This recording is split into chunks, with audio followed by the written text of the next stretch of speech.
Morning, Maddie.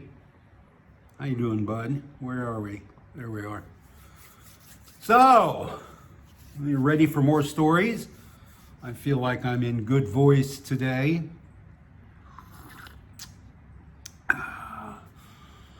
Good morning, good morning.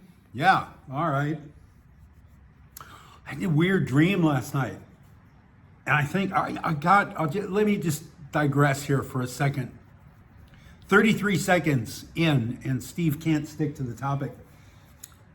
So I got in this argument yesterday. It's an argument I've had 1,000 times about online, because that's the only place I talk to people, about whether or not the word farang is always a pejorative. And you'll always get these guys on these message boards and forums and things that say, don't let them call you a farang because that's a bad word. That's like the N word or something. And it isn't, context creates meaning. I used to greet my friend Steve in El Paso with, hey, asshole. And he would reply, hey, dumbass.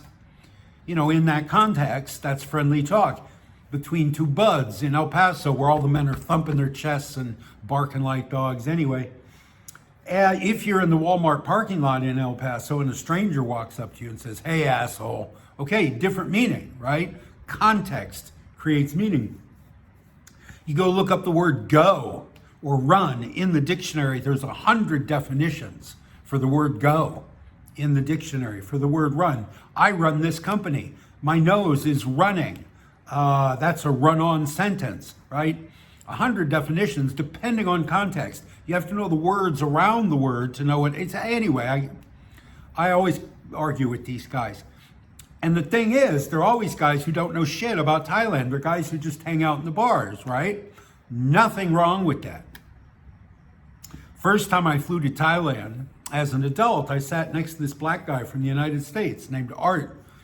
Art was a technical writer for an oil company. He spent months at a time on oil rigs in the Gulf of Arabia, is it? Learning the equipment so he could write the instruction manuals on these new pieces of equipment. I thought that'd be a dream job. Be a writer, but get paid buku money and live out at sea on an oil derrick and then take a month vacation in Bangkok. And that's what he did.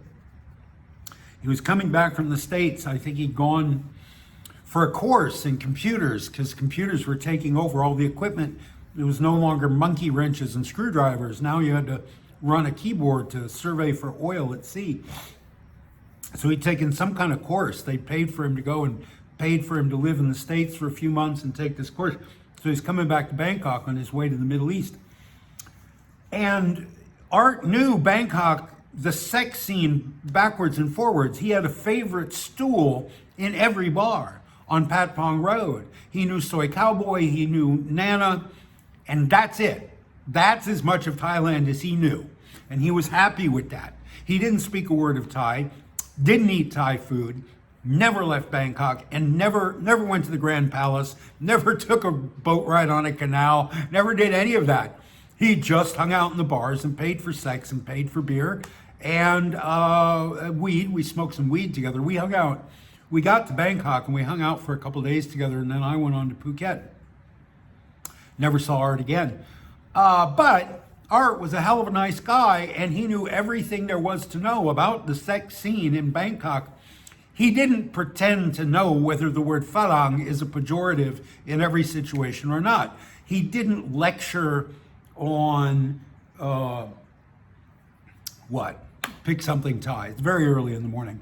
At any rate, he was in his comfort zone. He knew what he knew, and there's nothing wrong with that. But when people start to spout off about this or that, Buddhism. Some guy tell you, these girls, they go and they light incense to the Buddha in the bar, and then they spend the rest of the night ripping guys off. What hypocrites. No, dude, we light incense to the Buddha and pray to the Buddha to make merit because we are imperfect, because we make mistakes, because we do bad things. That's why we do that. So they're two sides of the same coin, being human. So no, they're not hypocrites. Anyway, I was thinking about that because I had a dream last night about art. This is 1988. I was on an airplane for 18 hours or something with Art sat next to him. And then in Bangkok for a couple days going to the bars. And that was it, 1988. Never saw the guy again. Never got a letter, never got a postcard, never got a phone call. Don't know where the guy is now. But I had a dream about art last night. And I think it's because yesterday I engaged in this argument with these guys about the word farang, and they're all just barflies. Nothing wrong with that. If that's your thing, nothing wrong with that. But it doesn't open up the rest of the world to you. It doesn't make you an expert on Thailand. And a lot of guys swinging their legs under a bar think they're an expert on Thailand because they know soy cowboy backwards and forwards, or they know walking street, soy bangla, whatever.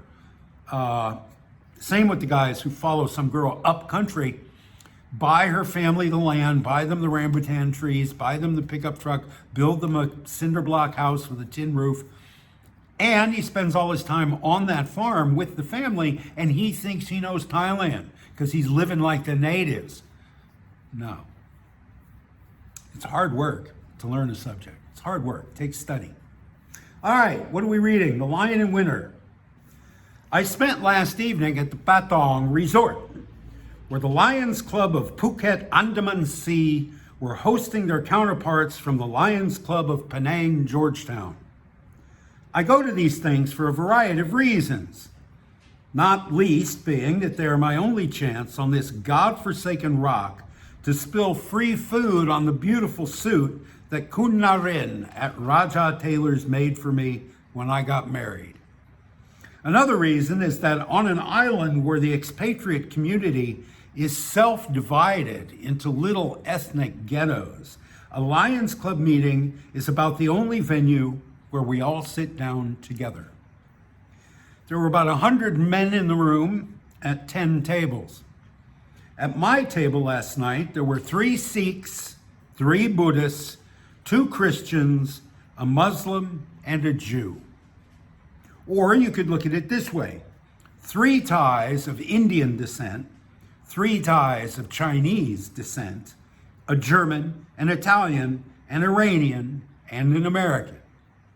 The Sikhs were wearing their turbans, and the Italian had a noticeably nicer haircut than any of the rest of us. But beyond these small differences, we all looked alike in our black lion jackets. We were all eating the same delicious food, and we were all there to raise money to buy school supplies for needy kids. It may seem odd that in the richest province outside of Bangkok, there are children who have to drop out of school because they can't afford the uniforms, but that's the way it is. It was in an effort to keep at least a few of them in shoes and lunch money that my fellow Lions and I were together last night, dressed like Baptist preachers in the heart of Phuket's cafeteria of sin, watching the Andaman Queen Cabaret and applauding speeches made in languages we could not understand.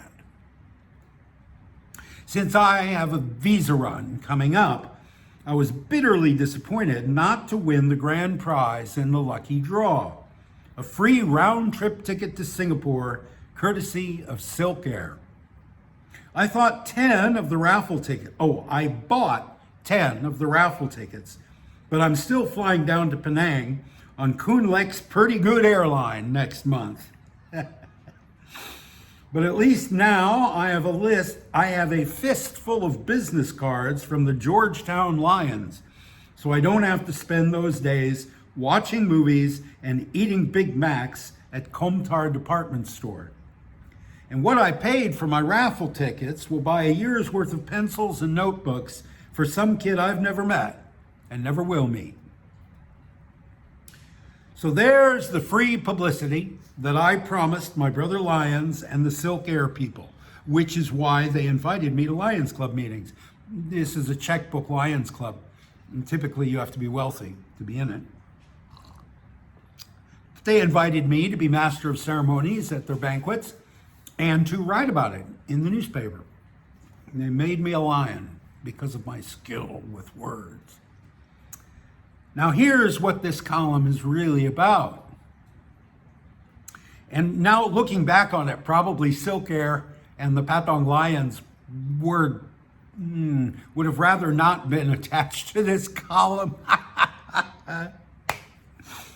Yeah. I left the Lions Club gala dinner at about 11 p.m.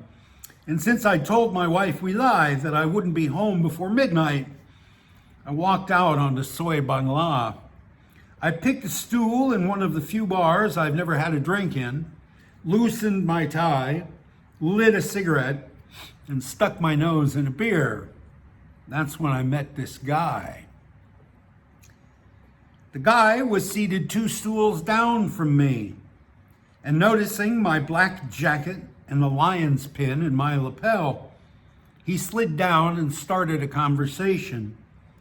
He was 76 years old and a lion himself, obviously very lonely, and the pin offered him an opening gambit. I'm going to spare you my terrible British accent. I didn't know they had clubs like the Lions in Thailand, he said in a thick national accent that I'm going to take great pains not to describe here. He was British. I thought it was just sex and beer. Years ago, I learned how to let crap like that slide off my back. And I responded, so, how do you like Phuket? Oh, it's fine, he said, but I like Bangkok better. It's easier to find certain special things there. Special? Like what? Oh, like certain kinds of companionship. You see, I have found, as I get on in years, that I crave the affection of a child. Not sex, you understand. I'm not a pervert, but just affection. Physical affection is part of it, but I would never do anything to hurt a child. In fact, I'm very interested in helping disadvantaged children. I'm in the process now of adopting a 5-year-old girl in Bangkok. Well, you can just imagine how my ears pricked up. How does a 76-year-old single foreign man go about adopting a 5-year-old Thai girl? I asked him. Well, actually, she's being adopted by a man I know. He's a tout on Patpong Road, but a good man, a very religious man. He even keeps a statue of the Buddha in his house. I've seen it. Wow, I said. Sounds like the guy's a saint. So he's adopting the girl. Yes. And she'll live with him and his wife and his 2 kids. But I'm negotiating on a condo in Bangkok now, and when I'm in Thailand, which I hope will be often, she'll come live with me. And this is costing you how much? Oh, I've been sending my friend 10,000 baht a month for about 6 months, while he's been looking for a girl for me. He found several, but this one is by far the prettiest. I don't know yet how much I shall have to pay for the adoption, but her family is very poor. It shouldn't take much. At this point, several options presented themselves to me. I could have asked him for his full name and address and put them in the newspaper, but I know from experience what that gets me. That gets me irate readers questioning my ethnic background in letters to the editor, because in this country, nobody likes a snitch. Too many people have too much to keep private. I could have gone back to the Patong resort and dragged the Nayampe of Katu away from the cognac and cigars he was enjoying with some of the senior lions, to bring him to this tiny, insignificant beer bar and the dirty old man who had fed me a line that could easily have been a fantasy. Or I could pay my bill and walk away. And that's what I did. But on the way home, I kept thinking about what he'd said. I like to help disadvantaged children. If he was telling the truth, he was spending 10,000 baht a month just on the search for a pretty but poor child. And God knows what he'd end up paying in blackmail once the pious talent scout got a photo of him with the lucky girl on his lap. The old guy had money. That was obvious. Maybe what I should have done was sell him a few Lions Club raffle tickets. So 2 different ways to help disadvantaged children in Thailand, to help. So that's all true. The conversation actually did not take place at a bar. It took place next to the pool at the Holiday Inn on Patong Beach. But I didn't want to connect the Holiday Inn that closely to the story. But everything I've quoted is true. He said all that, and he was actually a guy I knew. He was a publisher from England. He went by the name Pendragon, and he published pornographic novels. I don't know if you remember, if you're old enough to remember. There was a time when pornography was published in prose form. You would read short stories, dirty short stories. Now, of course, it's all video, and soon enough it'll just be a chip, a porn chip implanted in our brains. But he came to me. He found me on Phuket and wanted me to write a pornographic novel, and he was offering tons of money. So I wrote 3 chapters of a very hardcore pornographic novel. I've sold 2 pornographic short stories, one to Penthouse Letters and one to Hustler Letters. 2 first-person anecdotes about sexual events in Thailand. And I got paid $700 for each one of those short stories. Easiest money I've ever made in my life.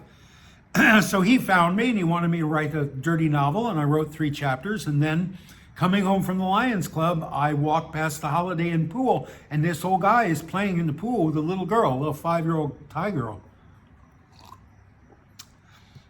So I sat on a deck chair by the pool, and he swam over and put his arms on the edge of the pool and told me all this, told me about how he was going to adopt this little girl. And they were down here on Phuket to see how, they did together. It was like a first date. Chaperoned by the pimp who found the girl for him. And and he told me all of this, everything. That's just transcription. And I never saw him again. I said, thank you. I'm not going to write a novel for you. Thank you very much. Go away. Throw my business card away. Forget you know me. And I think he did. Animal Farm. I was a Mangda last night. This is the Thai word, and I don't know the tones of it. This is the Thai word for a horseshoe crab, a species notable in that the male spends his life riding on the back of the female and living off her scraps. Mangda is also the word used to describe a pimp. I don't know if that's still the case. Any Farang man who lives on Phuket has had this happen. A male friend from back in the world comes to visit. The first time you take him out on the town, he assumes that you're a horseshoe crab. Take me where the women are, he'll say. Do the bargaining for me. Make sure I'll be safe. And make sure I get one with long hair and a great figure. And make sure she knows that I'm ticklish behind my ears. Normally, I put visitors like this in a tuk-tuk and tell the driver to take care of them. But yesterday, an old friend from the States came to town with 2 of his buddies. I took them out myself because there are very few Americans on Phuket, and sometimes I miss the attitude and the accent. We went to Patong, and I showed them the sights. We ended up at a karaoke bar where I know the boss, the girls are all over 18, and the liquor doesn't taste watered. We got settled into the big sofas and we were joined by some girls. They introduced themselves as Knock, Moo, and Gop. I said, "This is Miss Bird, Miss Pig, and Miss Frog," feeling like a guest on the Muppet Show. The guys all spoke at once. I repeated, "He says you're beautiful," 3 times in Thai. The girls giggled, and suddenly it was a free-for-all, with 6 people pulling at my sleeves and yelling over the music. They were yelling things like, "Tell her I've been married 20 years and never cheated on my wife," and "Tell her I think her skin's real soft," and "Tell him my mother's sick and I really need money." Every year, thousands of fat, bald, short guys with bad breath and crooked teeth come to Phuket and get lucky without my help. Why these good-looking men who in their business control million-dollar budgets and hundreds of workers need me to hold their hands while they shake the dew off their lilies, I'll never know. But finally, they went off with the Muppets, and I was left to discuss the recent land appropriation scandal with the puppet master, a man named Dang who used to sell Amway products in Nakhon Nayok. This is a very early story. These were guys from the crew of Heaven and Earth, so that puts this in 92, I think, 93. Yeah, the land appropriation scandal, the Bokasaw scandal on Kata Beach. Yeah. People were building homes in places too close to the sea, and they got shut down, and it went to court, and it was in the newspaper. People building illegally on Phuket. Yeah, 93. And as far as I know, those homes are still there on Kata Beach, still on the beach. And yeah, they're up on the mountain overlooking the beach. So there's really no beach. There's coast. It's a rocky promontory that divides Naihan from Katanoi and Katanoi from Kata. There's these rocky outcrops that jut out into the sea, these capes. And people were building on the sides, the slopes of these capes. And yeah, you're not supposed to do that. So it was a big deal. It was in the newspapers at the time. So that's what I was talking about with Dang, who used to sell Amway products in Nakhon Nayok. Barely 15 minutes later, one of the Americans came back. He was a big guy who, for the sake of discretion, I'll call Ziggy. He dropped into the leatherette couch next to me and said, "Man, that was great." "Yeah, well, it was quick," I said. "She don't speak much English," Ziggy answered. "And anyway, I wanted to talk to you for a minute without the other guys around." "About what?" And then Ziggy gave me his views of Phuket. "These are the nicest people on earth. Not like the Mexicans," he said. "They just need someone to teach them a little organization, that's all."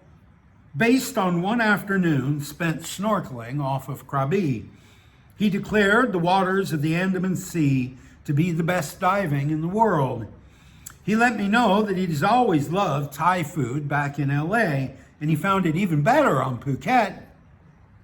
Ziggy told me how he wanted to bring his kids here and asked me about the international school. He talked about moving a substantial portion of his assets over and asked me which bank I recommended. He talked about bringing over a bunch of fiberglass extruding guns and setting up a shop to produce boat hulls. "There's money to be made here," he said. Certainly was. Not that I ever made any of it, but there certainly was. I smiled, and I nodded, and I sneaked glances at my watch in the glow from the widescreen TV. Finally, the others came back grinning like apes, and everybody had a last cuddle on the sofa while I tried to settle the bill. At one point, Ziggy went off to the bathroom, and my old friend said to me, "This night was just what Ziggy needed. You know, in 3 days, he's going home to face a divorce. And I realized Ziggy had meant what he said. He really was going to move here. The guy doesn't know who is prime minister, or when to use which of the 7 pronouns that mean you, or even that he should take his shoes off in a karaoke VIP room. But he was going to go back. He was going to go pack up his kids and his money and his fiberglass guns and come on over. In the taxi back to their hotel, I tried to calm him down. I told him that of the 4 million tourists who visit Phuket every year, at least 100 must have had the same idea about the boat hull factory. And if it could have been done, it would have been done years ago. But for every reason I gave him to be cautious, he said, "But you live here, right?" I finally gave up. I recommended a few good books he should read before the big move, though I knew he'd never bother. We all exchanged business cards in the lobby of their hotel, and then I got on my motorcycle and drove home. First impressions are convincing, but not usually correct. I once took my mother on a tour of Patong. We saw the Transvestite Review, visited a go-go bar, a disco, and a massage parlor. And when we'd seen it all, my mother had only one comment. "None of these girls is getting enough to eat," she said.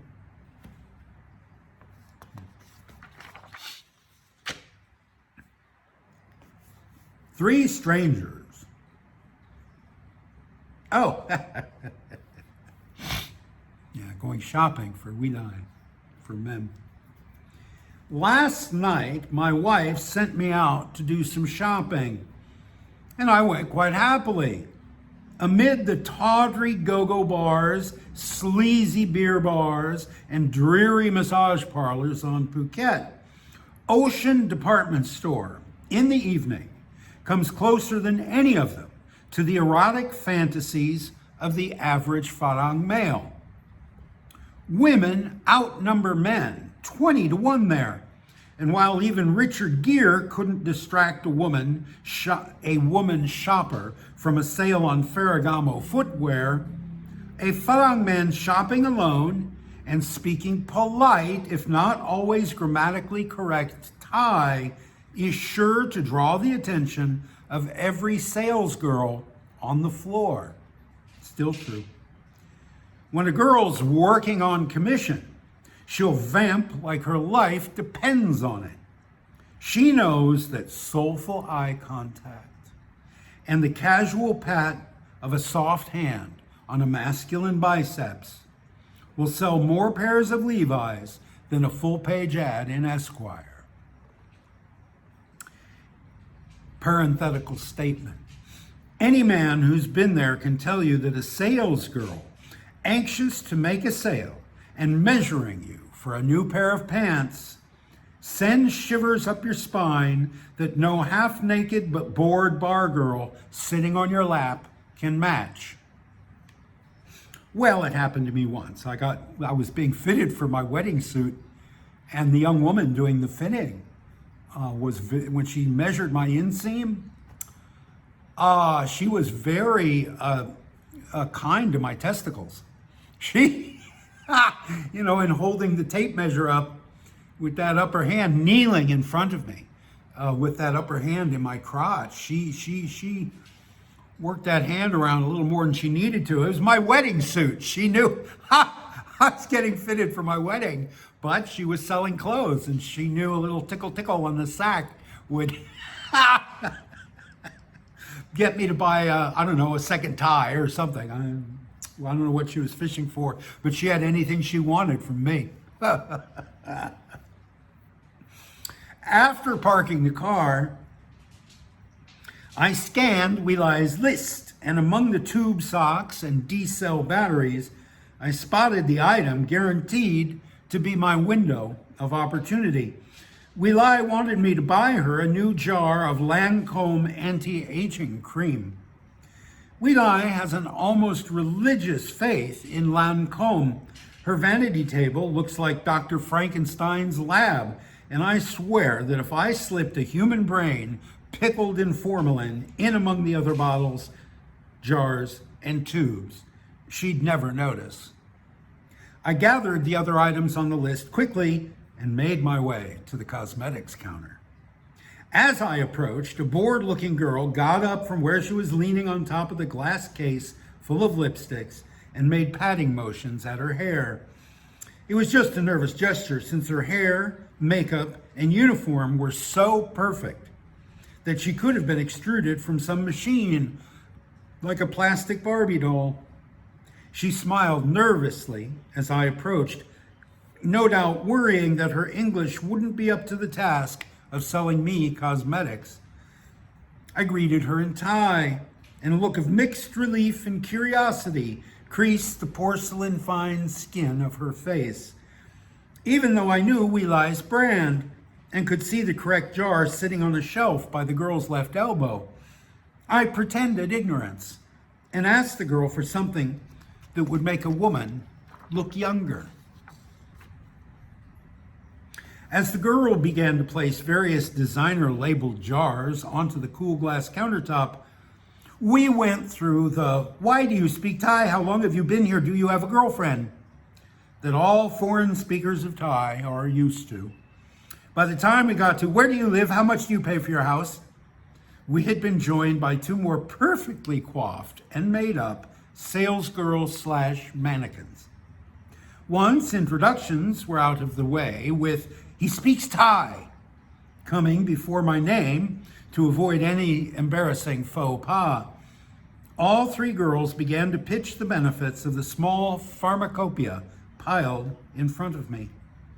None of the girls was remarkably pretty, but what they looked like was completely irrelevant. What was important was that these girls were strangers. They didn't know me from Joe Blow. They didn't know what I look like in the mornings or what I act like until I've had my first cup of coffee and first cigarette. They didn't know about my disastrous handling of the yacht club account last year, and they hadn't seen me whining for attention and back rubs when I was sick with the flu in January. They saw only a mysterious, exotic foreigner, rich enough to shop at Ocean and fluent enough to introduce to parents. They saw a stranger who was not too fat, not too bald, and just a couple of years on the good side of too old. "Do you see this? Oh, do you use this?" I asked the girl in the middle, holding up a tube of something. "Yes," she answered. And then they all went, "Giggle, giggle, giggle." "Why? You're beautiful already. You don't need this stuff." "Sweet mouth." Giggle, giggle, giggle, times 3. "I'm serious. You must be only, what, 18 or 19 years old, right?" Giggle, giggle, giggle. Cubed. Giggle, giggle, giggle, cubed. I drew it out as long as I could, but after 10 minutes, I noticed one of the girls looking over my shoulder.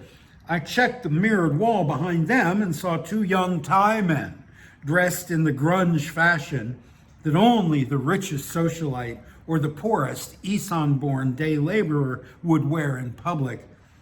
The iPod and Rolex ruled out construction careers, and I knew it was only a matter of moments before my three nymphs would be bored with the novelty of me and start casting winsome glances in the direction of the oversized flannel shirts and Na prefix surnames behind me. You know about the Na surnames?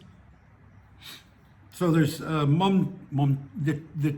descendants of kings, Mom Chow, or the children of kings, or Mom Ratchawang, Mom Chow, Mom Luang. These are the generations. And after Mom Luang, if you can trace lineage back to a king, you are Na and then a province, because you would have been sent out to govern a province. So you've got people named Na Ayutthaya who are driving cabs, or I suppose hooking in bars. They are descended 5 generations, at least 6 or 7 or 8, from a king.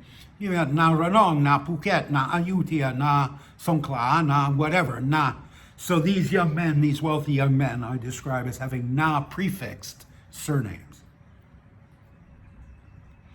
I bought Wee Lai her cream, indulged in a few last bon mots, and dared to look at the few inches of cleavage that the girl was kind enough to show as she bent over to get the bag for my purchase.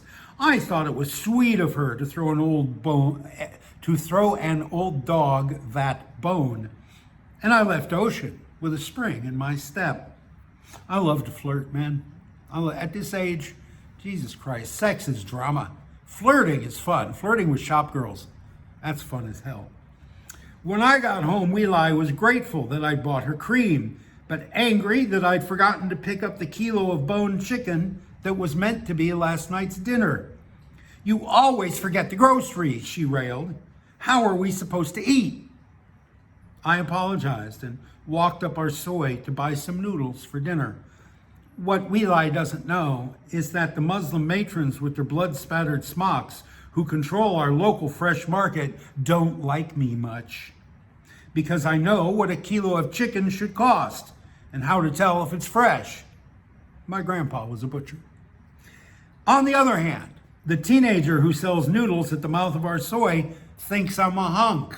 You figure it out.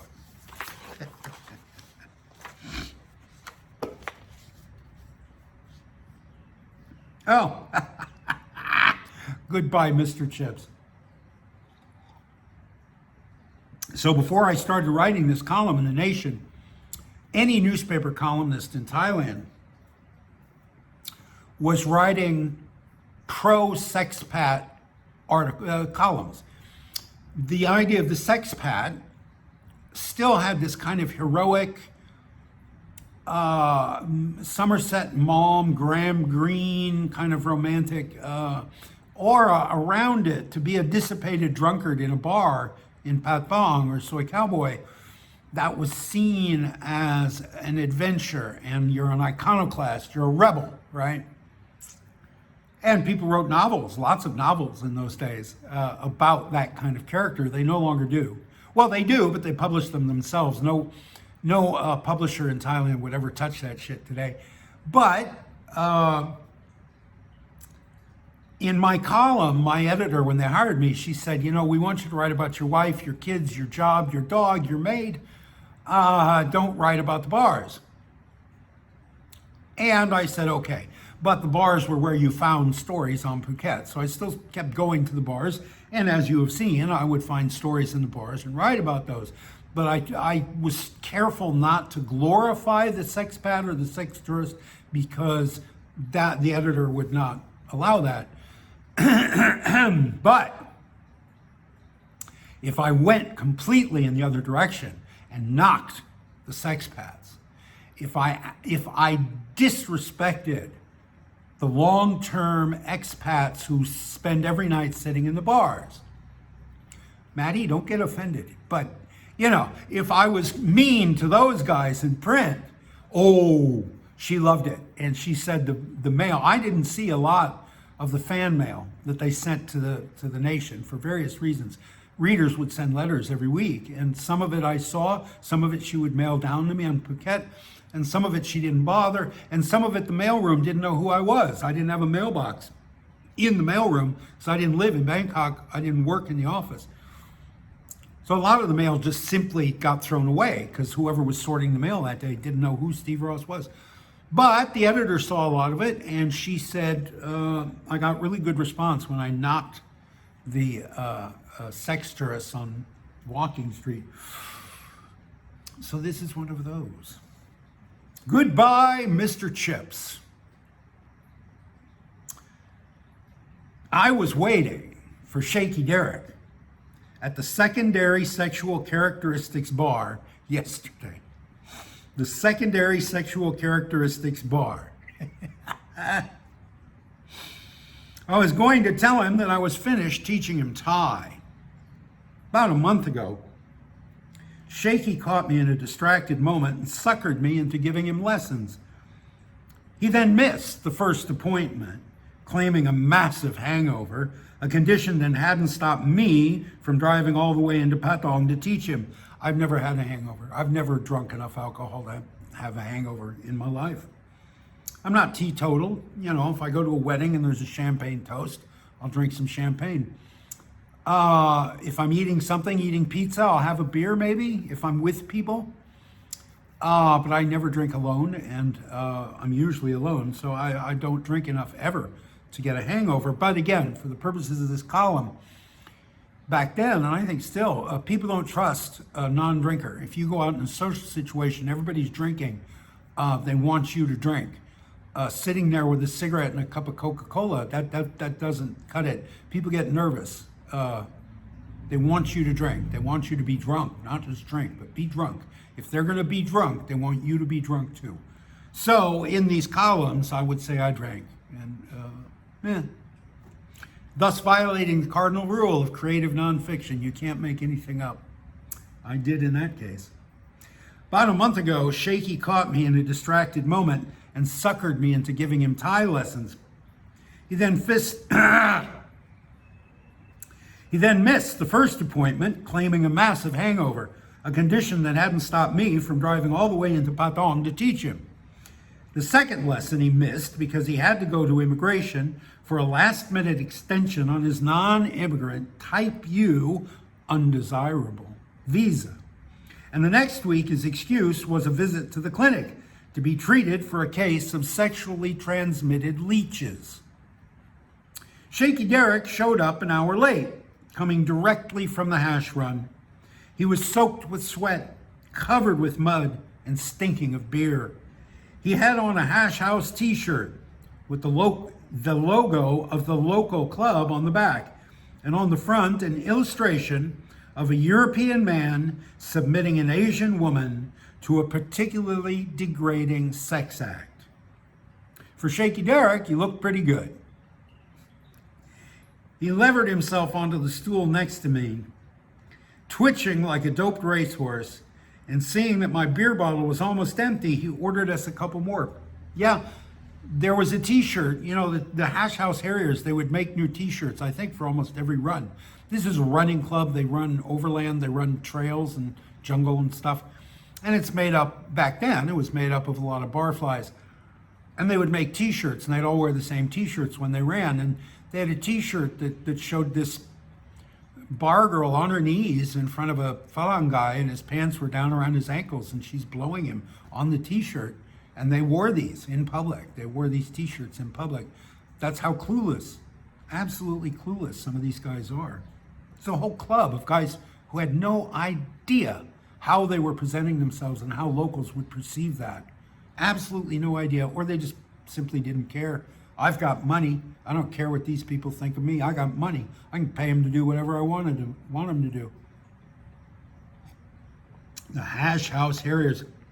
I suppose the group, if it still exists, is more politically correct these days.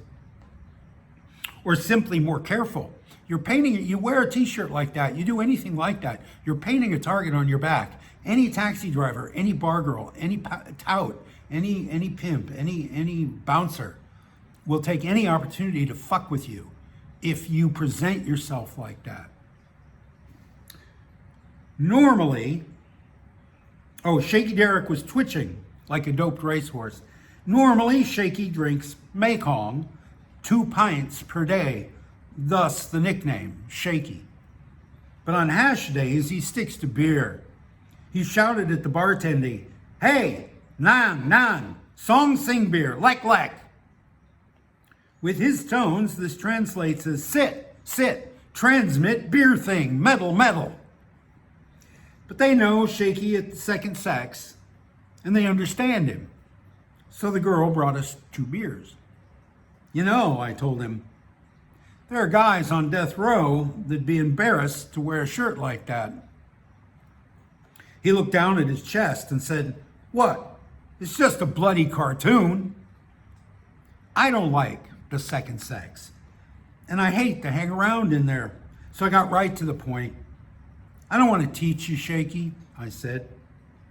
He was trying to light a cigarette, holding the lighter in both hands and still coming dangerously close to lighting his eyebrows on fire. Why not? He asked. Because you don't want to learn. I bloody well do. I'm tired of paying the bloody farang price for everything, and I want to know what these birds are saying about me. I'll save you the time and trouble. They're saying you're an idiot. Low power mode. Hang on. I brought the charger over here and set it up and then never plugged it into the phone. I hope that's charging. Okay. I want to know what these birds are saying about me. I'll save you the time and trouble. They're saying you're an idiot. A comment like that goes right over Shaky's head. He looked thoughtful, and he began picking the label off his beer bottle. All right, then. I'll just learn by myself. A lot of these blokes talk as good as you. I'll just pick stuff up around the bars like they did. Yeah, you'll never learn to speak Thai by throwing darts with a bunch of Eurotrash. Hell with them, said Shaky Derek. I'll have the birds teach me. Wide Wally calls it the sleeping dictionary method, and he reckons it works a treat. That is probably the dumbest reason for living with a bar girl that there is. Listen, Shaky. Oh, I lectured even then. Just give me a podium and a classroom. Let me lecture. Teaching is a skill, like skiing or playing the piano. Good teachers are born with a talent, and they refine that talent with years of training and practice. Good teachers are rare, and you never find them dancing naked in bars. Even if by some twist of fate, a Miss Jean Brody was shaking her booty down at the meat market, she still wouldn't teach you any Thai worth knowing. The more independent you are, the less you need her outside the bedroom. By teaching you Thai, she's pushing herself off the gravy train. Most of these girls don't brush their teeth in the morning if there isn't a profit in it. And the last thing she needs is a customer who can understand when she's telling her friends about the stupid noises he makes in bed. In most cases, all a guy learns from his sleeping dictionary are the most impolite terms for having sex and moving your bowels. Shaky Derek pouted for a minute. His hands danced out of control on the bar like a couple of pink spiders on a 3-day cocaine binge. His right foot kept tapping the chrome leg of his bar stool. Ping, ping, ping, ping, ping, ping, ping, ping, ping. He was a living example of 4-dimensional physics, traveling at the speed of light without ever leaving the bar stool. Bloody hell, he finally said. I reckon Murray can teach me. He graduated from the AUA school in Chiang Mai, you know. I've drunk enough beer in his bar to earn a few lessons, I guess. Sure, I said. Murray speaks Kambung like a Lana Thai prince. And none of these Malay Chinese bumpkins in Phuket can understand one word of it. He hasn't left his bar except to rent X-rated videos for 5 years. Study with him, and you will learn how to say, this giant lizard of an ice machine is on the fritz again, and nothing else. I swallowed the last of my beer and asked the bartender in English for my bill. Using Thai of any quality in a soy bangla bar is a waste of effort. After a year on the job, all of these girls can make change in Swahili. So what do I do? He asked me as I stood up. Look, man, I answered, if you're serious about it, find a Thai public school teacher who needs the extra income, which of course they all do, and pay him to tutor you. 3 hours a week, 100 baht an hour, and in between lessons, watch Thai TV, listen to Thai radio, read Thai newspapers. It could be fun, reading the biographies of the new sing-a-song girls in Phuket Town in the social columns of Siang Thai. Put a little effort into it, Shaky. Nothing good comes easy. Yeah, they used to advertise the new girls. Put them up on the bar in a bikini, take their picture, run it in the local newspaper. Come on down and meet Miss Noy. She's just here from the Northeast, just arrived. Yeah. Different world. My friend, and that's what he is, I guess, looked down at his vibrating fingers and said, I can't, mate. Those polite ties won't come near me. I looked at him with his sweaty, muddy Hasher t-shirt and his bleary, blinky eyes. Aw, geez, I said, courage, Camille. But he was right, damn him. No respectable Asian would spend 10 minutes in Shaky Derek's company. I pulled a copy of Rot Phi out of my bag and tossed it in his lap. Study this, you jerk off. I'll see you next week, and do the exercises at the end of chapter 1, or that's it. I give up on you. He snatched up the book and flipped it open to a random page, making a big show out of studying chapter 6. And I sighed and I left him there. When I got home, I told my wife about it. Since then, she's been teasing me, calling me Achan. Someday I'm going to teach that woman a lesson. Sure you did. You taught her the lesson that in the family courts of Iowa, the husband doesn't stand a chance. And I understand that. That's for the kids, right? I think the courts in America, here, this is a digression. I think the courts in America are set up to benefit the children, the family courts, and I'm all in favor of that. But the way you do that is favoring heavily the mother and assuming that the mother is the better parent, and probably, 90% of the time they're correct. Anyway, yeah, I taught her a lesson. You can take away everything Steve has and more. Yeah. All right, that's enough for today.